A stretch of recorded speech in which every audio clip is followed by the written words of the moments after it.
Muraho neza tubahaye ikaze ku muyoboro wa Umurerwa Media. Twizere ko mumeze neza n'abatameze neza kubera impamvu zitandukanye, turabihanganishije mukomere. Reka tugaruke ku ntambara ihanganishije ibihugu bibiri ari byo Iran na Amerika. Ese niki gituma ibihugu bibiri bikomeye ku isi bigera aho bihangana kugeza ku ntambara? Iyi si inkuru y'amasasu gusa, ni inkuru y'amateka, politiki n'ubushyamirane bw'imyaka irenga igice cy'ikinyejana. Uyu munsi turasesengura impamvu nyamukuru y'intambara hagati ya Iran na Amerika.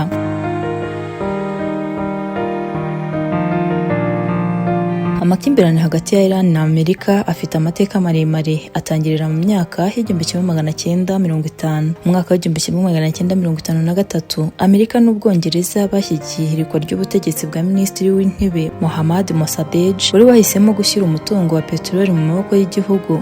Nyuma y'icyo gikorwa, umwami Mohamed Reza Pahlavi yongeye gushyirwa ku butegetsi ashyigikiwe na Amerika. Ibi byateje inzika mu baturage ba Iran. Mu 1979 habaye impinduramatwara ya Kiyisilamu muri Iran ikuraho ubutegetsi bwa Mohammad Reza Pahlavi. Igihugu kiyoborwa n'abayobozi b'abayisilamu batangiye kwamagana cyane Amerika, aho yatangiye kwitwa umwanzi ukomeye wa Iran kubera uburyo yifatanyaga n'umwami wari warakuweho. Muri uwo mwaka kandi mu Gushyingo, abanyeshuri b'abanya-Iran bafashe ambasade ya Amerika i Tehran, bafata abanyamerika 52 b'ingwate mu gihe cy'iminsi 444. Ibintu byatumye umubano w'ibihugu byombi usenyuka burundu. Mu myaka yakurikiyeho hagiye habaho impamvu nyinshi zatumye umubano urushaho kuba mubi hagati y'ibihugu byombi, kuko mu mwaka w'1980 kugeza mu 1988 Amerika yashyigikiye Iraq mu ntambara yari ihanganyemo na Iran, kuko yatangaga inkunga y'ibikoresho n'amakuru ku ntambara.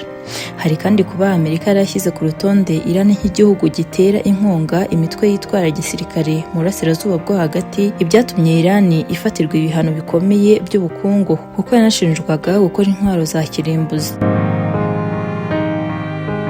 Mu 2015 habaye amasezerano ya nuclear hagati ya Iran n'ibihugu bikomeye birimo Amerika, Ubufaransa, Ubudage, Ubushinwa n'Uburusiya, ariko Amerika yayivuyemo mu mwaka w'2018 mu rwego rwo kwanga ko Iran yakomeza kongera urugero mu gukora intwaro za kirimbuzi. Ibi byabaye nk'ibihungabanyaho Iran, kuko yaje kubura ubushobozi bwo gukomeza gukora ibyo bisasu. Ibintu byongeye kuzamura umwuka mubi hagati y'impande zombi. Amakimbirane yaje guhinduka intambara ku itariki 28 Gashyantare 2026 nyuma y'igitero cya Amerika n'inshuti zayo kuri Iran. Ibyo bitero byahitanye umuyobozi mukuru wa Iran Ayatollah Ali Khamenei, bituma Iran itangira kwihorera. Iran nayo yahise isubiza igaba ibitero bya misiri n'indege zitagira abapilote, ndetse ifunga inzira ya petrol ya Strait of Hormuz inyuramo hafi 20% bya peteroli y'isi, bituma ibiciro bya peteroli bizamuka cyane ku isi. Ahangaha wakwibaza uti, ese intambara he izarangira ryari?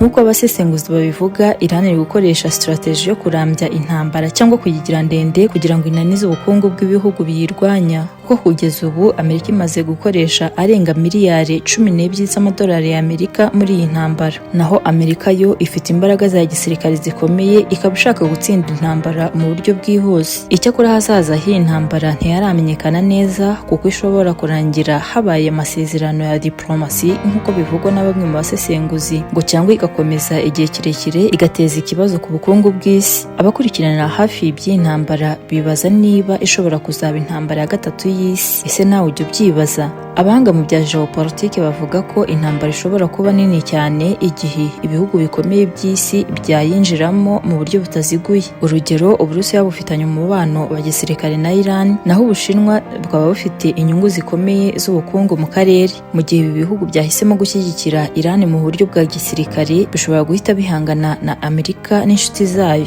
Gusa kugeza ubu ntabwo Uburusiya cyangwa Ubushinwa buremeza ko iyi ntambara bayirimo, gusa biravugwa ko hari ubufasha butaziguye, indirect support, bari guha Iran. Aho raporo z'abasesenguzi zerekana ko Uburusiya buri guha Iran amakuru y'ubutasi cyangwa intelligence ku birindiro bya Amerika n'amato yayo, ndetse ikabaha amakuru ya satellite kugira ngo Iran imenye aho ingabo za Amerika ziri. Ni mu gihe ariko Ubushinwa bwo bwibanze cyane kuri diplomasi no gusaba ko intambara yahagarara. Bivugwa ko impamvu ibi bihugu bidafasha Iran mu buryo bweruye ari ukwirinda ko iyi ntambara yaba nini ku isi. Ikindi kandi ngo nuko Uburusiya busanzwe bufite intambara muri Ukraine bityo ko idashaka kujya mu yindi ntambara nini, naho Ubushinwa bwo bukaba bushaka kwirinda guhura n'intambara itaziguye na Amerika.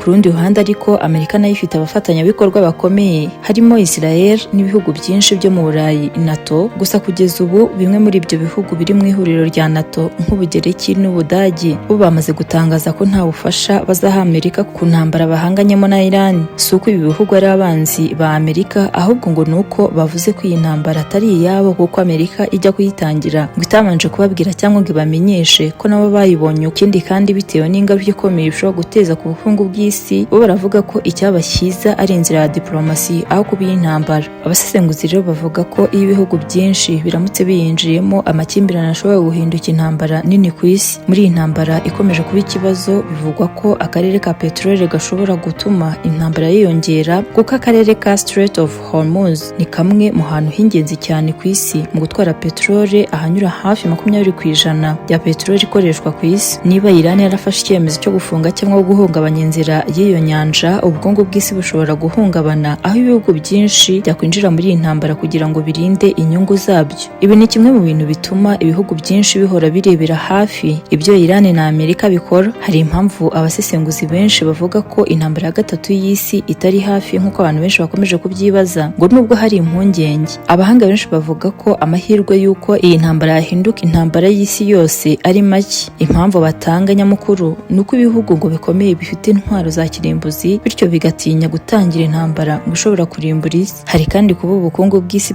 bwahita buhungabana bikomeye. Imiryango mpuzamahanga ikaba ikomeje kugerageza diplomasi mu rwego rwo gukumira ko iyi ntambara yaba nini, nubwo amakimbirane hagati ya Amerika na Iran ashobora guteza umutekano muke mu karere ka Middle East. Abasesenguzi benshi bemeza ko bishoboka cyane ko azakomeza kuba intambara y'akarere cyangwa iy'uburyo butaziguye, ariko nanone amateka agaragaza ko intambara nini z'isi akenshi zitangira buhoro buhoro zikava mu makimbirane mato zigakura zikagera ku rwego mpuzamahanga. Mu gihe amakimbirane mpuzamahanga akomeje kwiyongera, isi yose iteze amaso kureba niba diplomasi izatanga umusaruro mu kugabanya umwuka mubi cyangwa niba ibibazo bya geopolitiki bizakomeza gukaza umurego. Nk'uko twabibabwiye, iyi ntambara ya Iran na Amerika si y'amasasu gusa, ni ihangana ry'inyungu, amateka na ideoloji, kandi nubwo impamvu zayo zimaze imyaka myinshi, igisubizo cyayo kiracyari kure kuboneka. Ese amahoro azagerwaho cyangwa iyi ntambara izakomeza kuba ikibazo cy'isi yose? Iki cyari icyegeranyo ku mpamvu nyamukuru z'intambara ya Iran na Amerika. Mwakoze cyane kudukurikira. Turabashimiye mwese mukunda ibiganiro tubagezaho. Nakagaruka tubibutse gukora subscribe, share, comment na like kuri Umurirwa Media Channel. Mugire ibihe byiza.